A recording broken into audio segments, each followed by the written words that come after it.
Magandang araw sa inyong lahat. Ipagpapatuloy natin ang ating pag-aaral patungkol sa church. Nung isang linggo ay pinag-aralan natin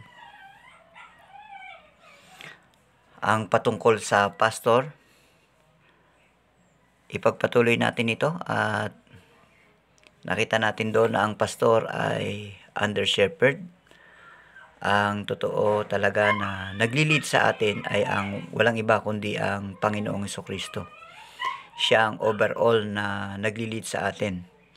Sa number 3, dito sa 1 Peter chapter 5 verse 2, what is the duty of the pastor?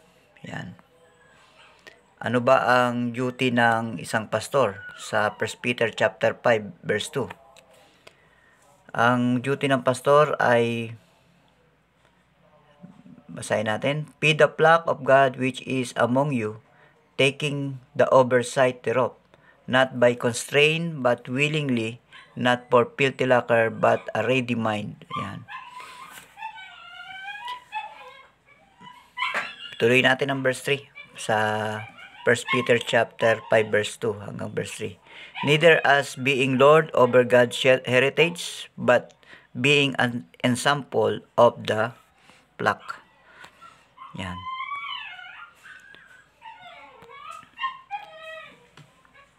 Makikita natin dito na ang pastor ay siya yung tinatawag nag-oversight o nagtitingin noong mga believer.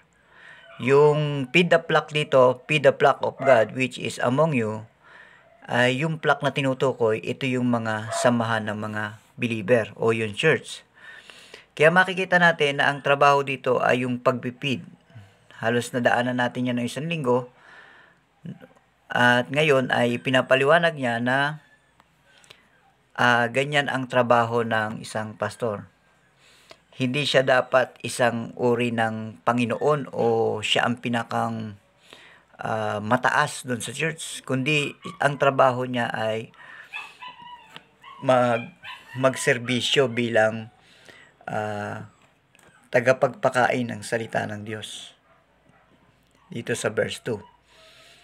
Kaya makikita natin na ma-observe natin kung sino yung mga gumaganap ng office na yan ng pagiging pastor. Kaya makikita natin diyan, meron kang makikita na para bang sila na yung mga pinuno, sila yung mga leader, at parang mga boss. Medyo hindi ganon ang prinsipyo ng Biblia patungkol sa pastor, kundi yung pastor ay isa sa mga office kung paano mag-provide ng tinatawag na kaalaman dun sa bawat believer at tingnan niya kung paano mamuhay yung mga believer na naayon sa mga utos ng Panginoong Hesus. Ganun yung kanyan, yung parang prinsipyo na sinasabi rito sa verse 2 sa 1 Peter chapter 5 verse 2.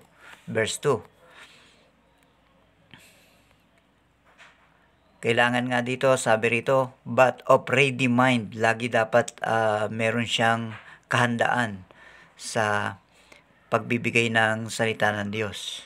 Yung leader, yung pastor dun sa church. Kaya hindi po pwedeng sabihin ng isang pastor, hindi ako nakapaghanda mag-preach o magturo.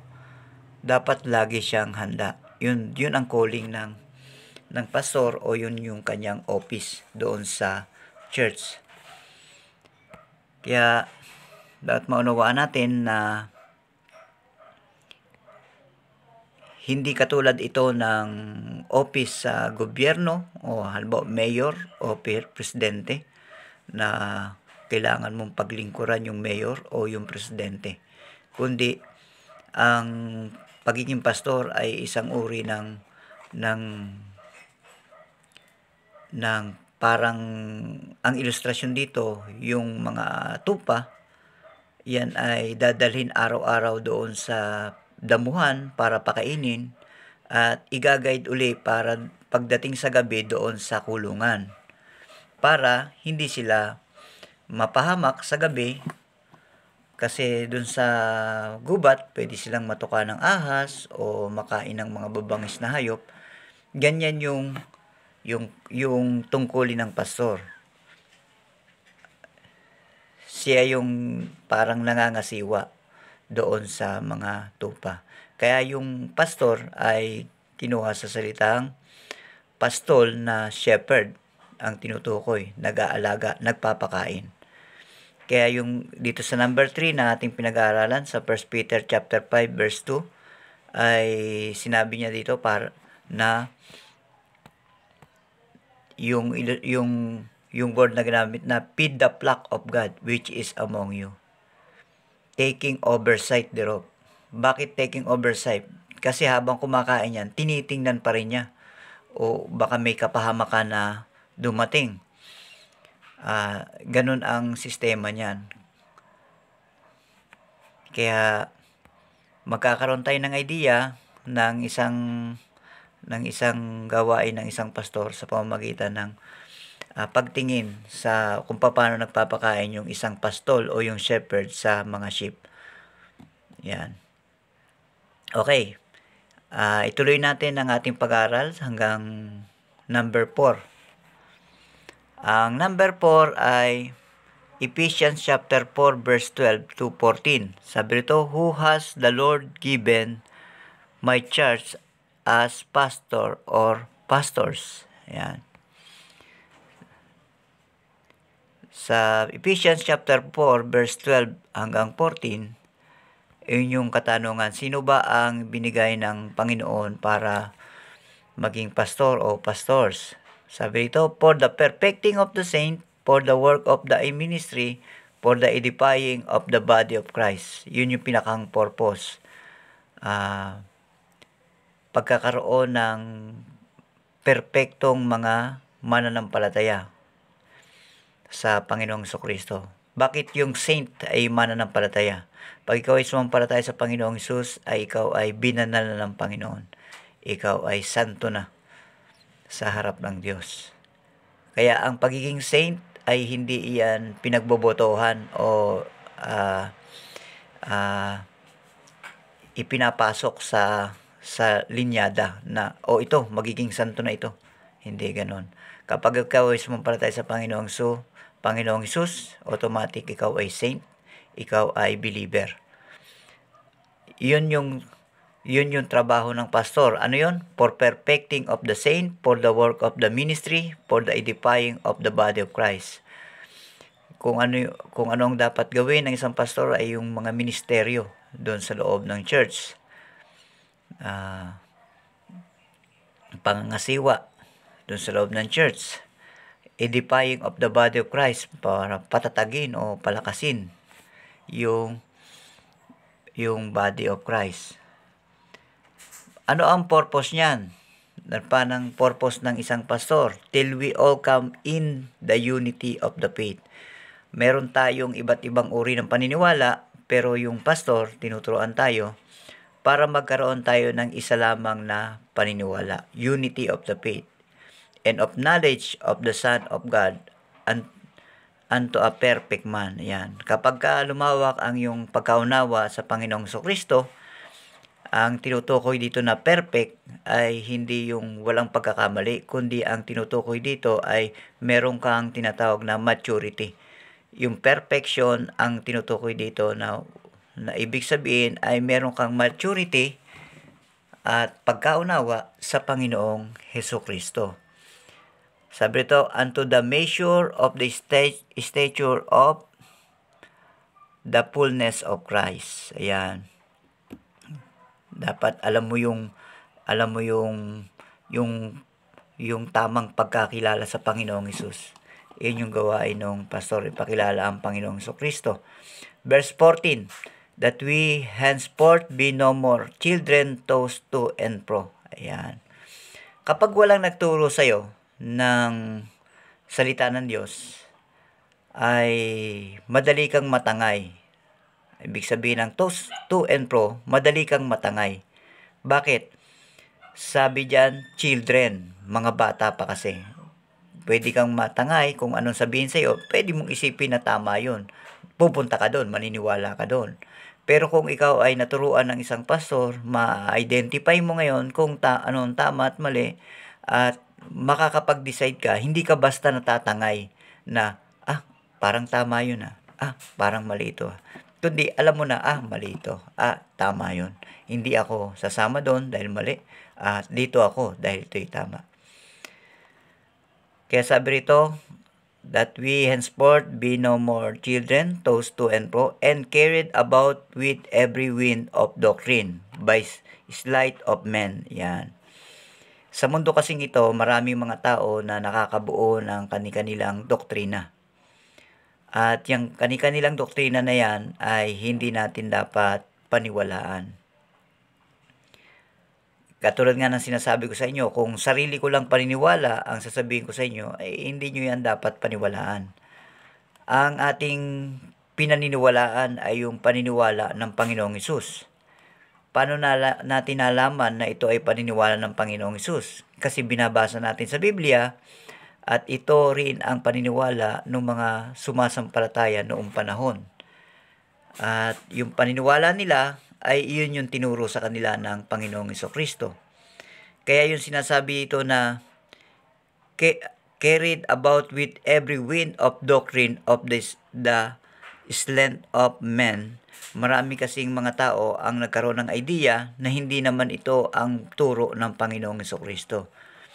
Kaya yung pastor ay isa sa mga paraan niya na ginagamit ng Panginoon upang ipakita sa atin yung tamang turo ng Panginoong Hesus mula sa Biblia.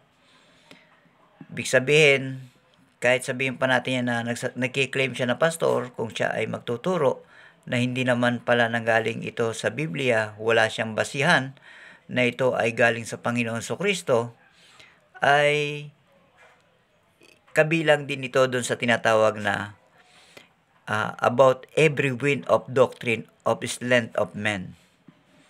Ibig sabihin, kasama ito doon sa mga tao na nabuo lang ng isipan ng tao na katuruan. Na dapat nating maunawaan ang totoong turo at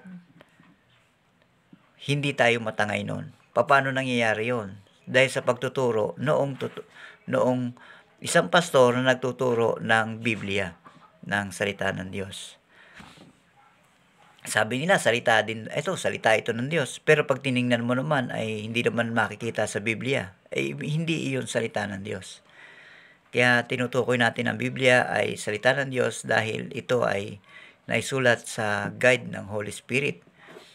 Kaya, although marami mga salita diyan na salita ng iba't ibang uri ng tao, may salita pa ng asno, may salita pa ng ahas diyan, pero yan ay pag nagkasama-sama ay masasabi natin na salita ng Diyos. Bakit? Kasi ito ay nagdideklara ng kasaysayan ng Diyos at kung paano tayo ay pinapakilala sa totoong Diyos. Itong sabi rito, and yung kaulilan na sentence sa verse 14, and cunning craftiness where they lie in wait for deceit. Kita natin, may mga pandaraya na ginagawa ang ibang tao at meron ding kasinungalingan na ginagawa ang tao.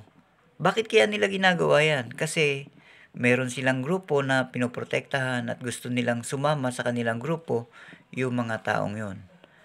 At marami na tayong nakita dyan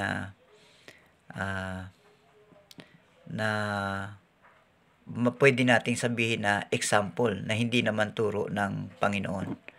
Isa diyan yung mga nabalita nung panahon na si Senyor Aguila. Meron din dito nga sa Bicol ay meron tayong tinatawag na si Lola Maria. Hindi naman galing sa Biblia ang mga turo nila. Saan ang galing? Katulad si Lola Maria, mga orasyon. Tapos si Senyor Aguila ay may turo siya na kanya lang yun. Na yung mga bata nga ay ayaw niyang pag-aralin kasi malalaman nila yung katotohanan na kailangan nilang mag-aral. Kaya may mga tao na ginagamit nila yung pandaraya at kung iba't ibang uri ng paraan para ang tao ay mapaniwala. Pero ang trabaho ng pastor ay ituro yung tama na dapat ay naanggagaling sa Biblia o salita ng Diyos. Pagka hindi nanggaling sa Biblia, ay siyempre, dapat maunawaan natin na hindi yan totoo. Yan yung dapat turo ng isang pastor. Kahit pa yung pastor ay nagsasalita na napakaganda, pero pag tiningnan mo ay hindi naman galing sa Biblia o sa salita ng Diyos, ay hindi iyon totoo. Kasi pwedeng mahikayat ka sa isang napakagandang salita, pero ito pala ay isang uri ng pandaraya. Meron tayong isang example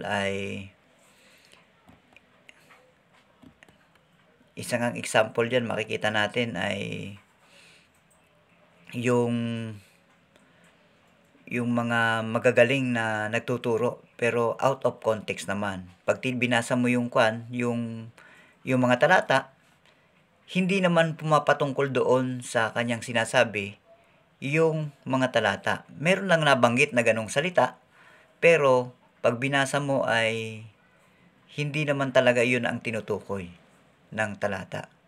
Gusto niya lang suportahan ang kanyang sinasabi para masabi na totoo yung kanyang sinasabi. Para bang ginagamit niya lang ang Biblia para mapatunayan niya na totoo yung kanyang sinasabi, pero hindi naman sinasang-ayunan nung Biblia o nung mga talata yung kanyang sinasabi. Although merong word na nabanggit doon, hindi naman patungkol doon yung word na yun. Sa iba nakatukoy. May mga ganong uri. Kaya yun yung tinatawag na craftiness or lie na tinutukoy. Kaya dapat maunawa natin na ang pastor, tingnan din natin, galing pa ito sa salita ng Diyos. Ang totoo bang kinakain o ang naririnig mo ay galing talaga sa Biblia o galing talaga sa salita ng Diyos. And then, pagka nakita mong hindi ganun, ay alam mo na ito yung tinutukoy ni Pablo dito sa aklat ng Ephesians na mga tao na nandadaya o meron silang daladalang ibang katuruan na hindi naman talaga galing sa Panginoon. Kaya ang trabaho ng pastor ay ma-identify nila ito. Ipinapa-identify ito, pinapakilala ito ng isang pastor na itong mga ganitong klaseng turo ay hindi ito galing sa salita ng Diyos. Magbigay tayo ng example ng turo na hindi talaga galing sa salita ng Diyos. Pag ikaw ay sumampalataya sa Panginoong Hesus, yayaman ka. Mawawala ang iyong problema. Maraming ganyang turo na kailangan sumampalataya ka sa Panginoong Hesus, mawawala ang problema mo. Yayaman ka. Makakatanggap ka ng maraming pagpapala.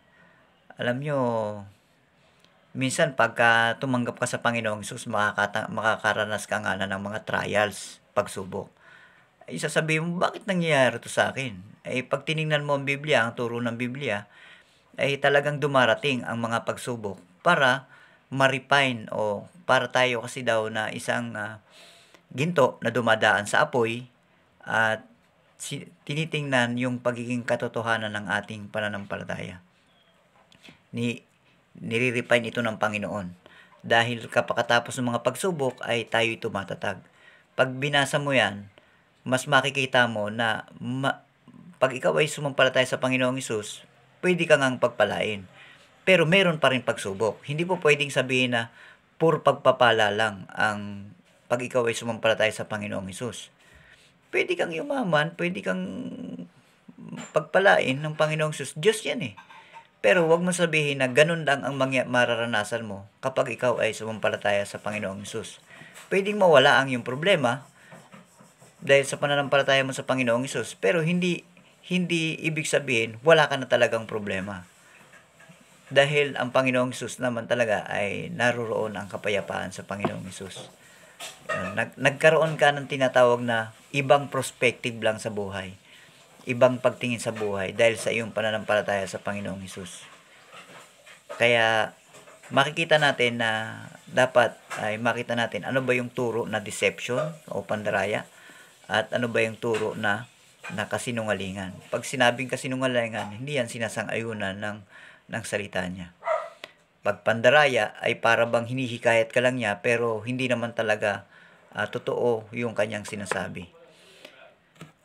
Kaya, okay, magandang araw sa inyo lahat. Yan lang muna ang ating pag-aaralan, yung patungkol dito sa 4 and 5.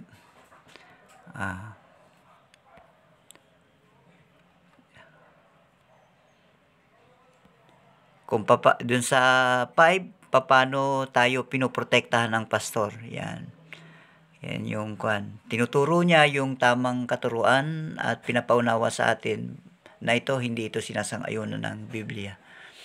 Ganyan yung yung trabaho ng isang pastor sa number 5. Sa number 4 naman, yan yung sabi, why has the Lord given the church the pastor or pastors? Ibinigay ng Panginoon ang pastor para pakainin yung mga tupa. Ibig sabihin, yun yung ilustrasyon na tayo ay pinipid o binibigyan ng tamang kaalaman ng isang pastor sa tamang katuruan. At yung verse 5, yung number 5 naman ay tinuturo sa atin yung mga mali upang makaiwas tayo, doon tayo pinoprotektahan. Okay, sana naintindihan natin to. Kung meron kayong katanungan, i-message nyo lang doon sa GC at sagutin natin. Sa next week ay pag-aralan natin ng 5, 6 hanggang 7 na. Okay. Mababay na ako sa inyo. Magandang araw. Kung napanood nyo na ito, ay tingnan nyo rin kung meron kayong maiisip na katanungan para meron tayong pag-usapan sa susunod doon sa ating GC. Kung wala naman, itutuloy natin muli ang number 5 hanggang 7. Magandang araw.